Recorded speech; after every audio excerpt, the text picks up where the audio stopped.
Bila berkait dengan lidah, suami nak jaga lidah, nak jaga lisan kita ni. Sebab orang suami yang cerita, misalnya nak cerita, lidah ni boleh membawa bahaya berkaitan dengan, boleh merosakkan diri, boleh menghapuskan amalan kita, boleh campurkan kita dengan orang, boleh dicampur dengan syurga, boleh membawa racun kepada kita, boleh menjadi tempat kita. Jaga dia. Ada orang amalan yang itu start daripada balik sampai dia mati. Amal ibadat sampai dia mati, tak berhenti. Bangkit subuh, bangkit subuh, bangkit awal. Oh, 34 tahun lepas baca Quran sampai subuh. Lepas subuh sembahyang subuh balik, amal baca Quran tidak sampai subuh. Lepas subuh pula dimayang saat makan saat tu buat baca Quran ke buat main sunat ke sampai ke asar, sampai ke asar sembahyang buat penuh ibadat. Tak mesti sampai ke maghrib isyak. Maghrib tu mengaji, isyak mengaji, tidur saat bangkit dan tahajud pula. Walau amal ibadat dia tak berhenti daripada balik sampai dia keluar juga. Kalau satu je benda dia jatuh, amalan yang ada selama Allah habis, kosong. Allah pun habis, kosong. Sebab apa? Lidah bahaya, lidah bahaya. Cek bini amalan kosong. Ya Allah, kat dunia yang kau amal ibadat banyak, mana ni pahala-Ku? Takkan semuanya dosa jika semua berat, tak dosa. Pahala kosong. Mana pahala ya Allah? Waktu kamu hidup, lidahmu tidak dijaga. Tak jaga macam mana ya Allah? Kau buat sesuatu hanya untuk makhluk. Kau buat sesuatu hanya untuk makhluk, hanya untuk dirimu. Sebut sesuatu, kata sesuatu keluar daripada lisanmu, mulutmu, suara yang daripada mulutmu, semua berkait dengan sifat-sifat mazmumah, semua yang kait dengan benda-benda yang Allah. Contoh, amal ibadat dia buat selama ni tu, cerita kat kawan dia. Aku dulu, aku dah berkuih. Kalau dia ingat itu, nak menyembuhkan diri dia, aku bangga amalannya. Aku dulu pondok, amal ibadat banyak. Maya Jumaat tak berhenti, pondok kerja Quran, pondok kerja ngaji. Sembang kawan dia, tak mau saya tanya sebab aku malam tak bisa tinggal. Aku duduk mana, aku duduk dari kecil, dari gadis sampai ke tua. Ayah pun tak bisa tinggal. Tak bisa tinggal, apa lagi dekat? Macam dari sebabkan mulut kata begitu sahaja, daripada balik dia duriak kata dia tak bisa tinggal semayang, sampai dia ketua, besok dia mati lah. Sebut-sebut tu tak mati. Tak kisahlah mati bila kan. Lepas dia sebut tu, amalan dia sebut, dia cerita dunia tu, Allah hapus semua.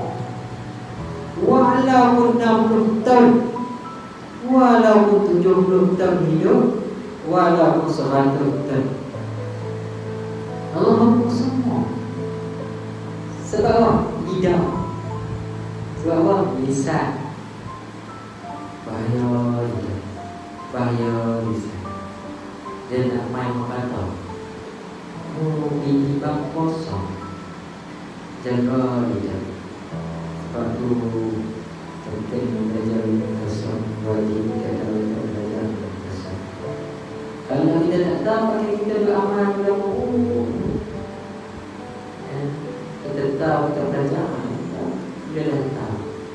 Kalau kita tahu akibatnya yang buruknya lisan, bahayanya lisan,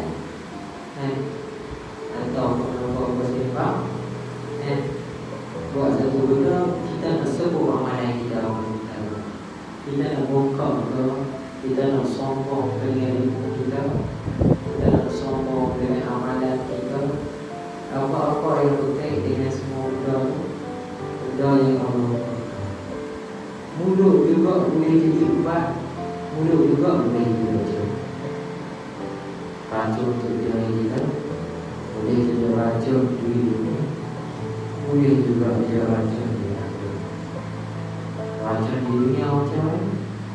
Mengumpat, duk fitnah, memburukkan orang, mengumpat kawasan sini, duk fitnah orang sana sini. Racun tak? Racun. Main jadi berbarang kawan kata, yo tak dipakai, yo ni dia kata kat hang tadi, dia kata kat hang ni fitnah orang, hang tadi budak tu curi jadi duit 10 ringgit, dia curi duit kawan ni tau, yo dia curi duit aku. Ada fitnah orang tak cakap begitu pun, kawan tak buat begitu, dia fitnah. Boleh jadi racun. Jadi pembelaan. Kita nak sebut apa benda pun, semuanya kita tahu, cek begitu. Dengan mulut ni lah boleh campak yang ada kita ke syurga, boleh nak tercampak yang kita ada ke neraka. Jangan doa. Sebab tu kalau orang yang menjaga diri dia, mau dia pun cakap banyak. Dia pun kalau dia saja nimbang tak apa-apa, dia perlu banyak mendiam. Dia banyak dulu senyap, dia perlu cakap tak apa-apa. Kalau tak mahu menimbang dan berhenti, dia perlu cerita sama-sama. Habis jaga lisan kita. Tadi Rasulullah tadi itu mana aku tahu kalau siapa yang banyak berkata-kata,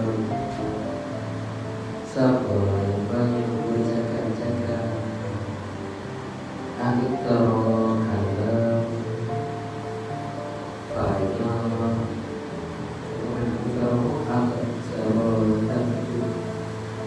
banyak jatuhnya, banyak jatuhnya. Mai cakap dia mesti ada benda yang tak betul. Mai dalam benda sia-sia, mai dalam benda sia-sia. Dia banyak kata-kata.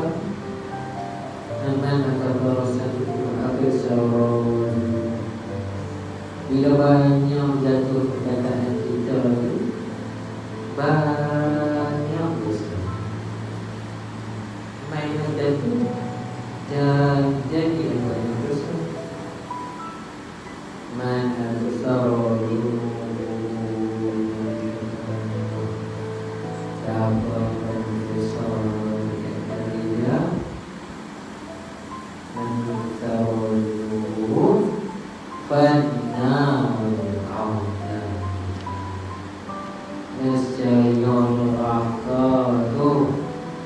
Teraulah terutama orang mana? Bagi kau orang